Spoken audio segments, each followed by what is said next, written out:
तो वहीं पहाड़ों से लेकर मैदानी इलाकों में झमाझम बारिश हो रही है। मौसम विभाग ने अगले 3 दिनों तक 22 से ज्यादा राज्यों में भारी बारिश की संभावना जताई है। इनमें हिमाचल प्रदेश, उत्तराखंड समेत पूरे उत्तर पश्चिम भारत से लेकर पूर्वोत्तर और दक्षिण भारत तक के राज्य शामिल हैं। तो वहीं तेलंगाना, रायलसीमा और आंध्र प्रदेश के तटवर्ती इलाकों में भारी बारिश और आंधी तूफान को लेकर रेड अलर्ट जारी किया गया है। गंगा, यमुना, घग्गर, हिंडन समेत सभी प्रमुख नदियां खतरे के निशान से ऊपर बह रही हैं, जिसकी वजह से कई जिले बाढ़ की चपेट में आ गए हैं।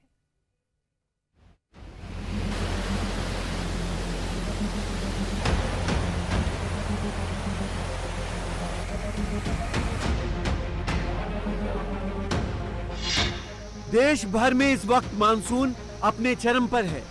दिल्ली समेत पूरे देश के लिए अगले 72 घंटे भारी है। मौसम विभाग के मुताबिक 29 जुलाई तक देश के ज्यादातर हिस्सों में भारी बारिश की आशंका है। मौसम विभाग की माने तो अगले 3 दिनों तक दिल्ली, उत्तराखंड, हिमाचल प्रदेश, हरियाणा, उत्तर प्रदेश, राजस्थान, महाराष्ट्र, गोवा, कर्नाटक, केरल, तमिलनाडु, आंध्र प्रदेश, तेलंगाना, ओडिशा, छत्तीसगढ़, असम, मेघालय, अरुणाचल प्रदेश में भारी बारिश की आशंका जताई गई है। वहीं एनसीआर में जल प्रलय की आफत कम होने का नाम नहीं ले रही है। पहले यमुना का तांडव और अब हिंडन का रौद्र रूप। हिंडन नदी में आई बाढ़ से नोएडा में पानी ही पानी दिख रहा है। सुतियाना और शाहदरा में हिंडन नदी के बाढ़ का पानी घुस गया है। नोएडा के सेक्टर 182 के इकोटेक इलाके में सैकड़ों गाड़ियां बाढ़ के पानी में डूब गईं। पार्किंग में खड़ी ये गाड़ियां एक प्राइवेट कंपनी की हैं। हालांकि पुलिस ने कई बार कंपनी को कारें हटाने का नोटिस दिया था, बावजूद इसके कंपनी मालिक ने कोई एक्शन नहीं लिया। नतीजा ये हुआ कि कारें बाढ़ के पानी में कश्ती बन गई।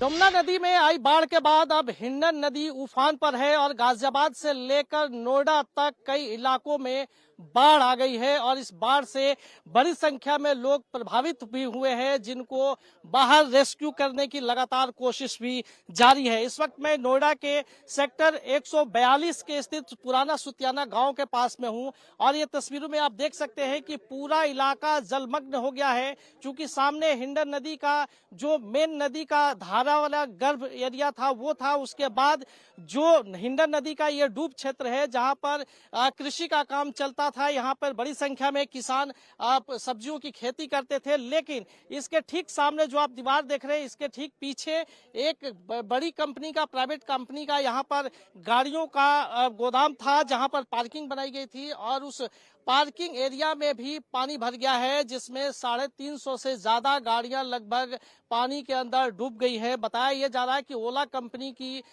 ये पार्किंग है जो कि यार्ड बनाया गया था और ये वो गाड़ियां हैं जो या तो खराब हो गई थी या फिर फाइनेंस कंपनी के द्वारा खींचकर यहाँ पर लाकर रखी गई थी। पुलिस प्रशासन के द्वारा ये बताया जा रहा है कि 3 दिन से लगातार कंपनी के जो केयरटेकर है उनको नोटिस दिया जा रहा था, गाड़ियों को यहाँ से हटाने की लगातार बोला जा रहा था, लेकिन गाड़ियां नहीं हटाई गई और इस बाढ़ के पानी में 350 से ज्यादा गाड़ियां डूबी हुई है।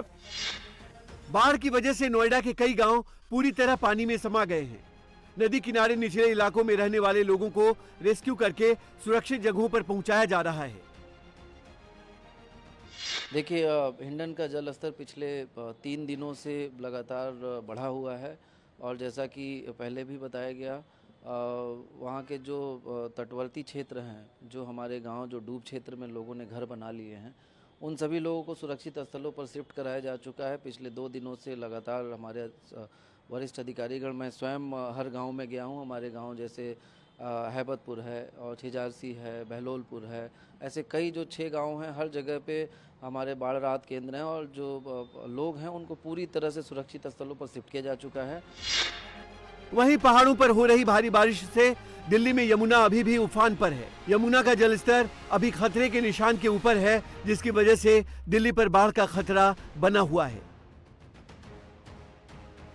दिल्ली एनसीआर में सुबह से हो रही बारिश की वजह से कई इलाकों में जलभराव देखने को मिला है। इस वक्त हम दिल्ली के आईटी इलाके में मौजूद हैं, जहां पर जलभराव देख सकते हैं। आप देखिए कि रास्ता जो आईटीओ से होता हुआ लक्ष्मणगढ़ की तरफ जाता है, वहां पर पानी जो है वो भर गया है और ये पानी एक तरफ नहीं बल्कि दोनों तरफ पानी भरा हुआ है, यानी कि जो रास्ता लक्ष्मीनगर से आता है उस तरफ भी पानी भरा हुआ है।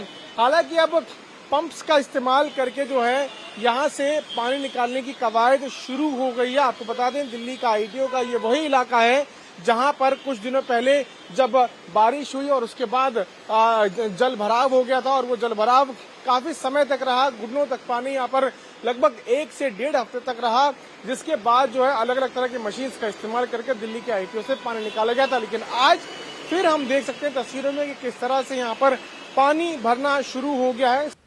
वहीं हिमाचल के कुल्लू में एक बार फिर बादल फटने से भारी तबाही हुई है। बादल फटने से पंचा नाले और हुरला नाले में बाढ़ आ गई। सैलाब आने से भुंतर गाड़सा मनियार मार्ग कई जगहों पर टूट गया है। इसकी चपेट में 3 मकान आ गए। लोगों ने किसी तरह जितना हो सके अपने घर का सामान निकाल लिया। हिमाचल प्रदेश में जून से अब तक बादल फटने की करीब 35 घटनाएं हुई हैं। बीते 24 दिनों में 27 बार बादल फटने की घटना हो चुकी है। बाढ़ से अब तक 158 लोगों की मौत हुई है, 606 घर तबाह हो गए और 5363 घर क्षतिग्रस्त हुए हैं। वहीं उत्तराखंड के चमोली में लैंडस्लाइड से भारी तबाही हुई है। लैंडस्लाइड के साथ आया मलबा बद्रीनाथ नेशनल हाईवे का करीब 200 मीटर हिस्सा बहा ले गया, जिसकी वजह से हाईवे बंद है। जगह जगह 1000 से अधिक तीर्थयात्री फंसे हुए हैं। ये तस्वीरें एमपी के दमोह की हैं, जहां सालों पुराना छोटा बांध टूट गया। बांध टूटने की वजह से 2 गांव पानी में पूरी तरह डूब गए। गांव में घर की छतों तक पानी पहुंच गया। पानी के तेज बहाव से कई घर भी क्षतिग्रस्त हो गए। लोगों के पास खाने का भी सामान नहीं बचा है। सैलाब की वजह से गांव को जिला मुख्यालय से जोड़ने वाला पुल भी डूब गया है। गुजरात के डांग के वघई में भारी बारिश के बाद गीरा झरना उफान पर है। तेलंगाना में निजामाबाद शहर के कई हिस्सों में भारी बारिश के कारण बाढ़ जैसे हालात बन गए हैं। वहीं केरल में भारी बारिश के बाद पेरिंगल कुथू डैम के गेट खोल दिए गए हैं। इंडिया टीवी हर वक्त हर जगह डाउनलोड करने के लिए सर्च करें India TV news Google play store या ऐप स्टोर पर।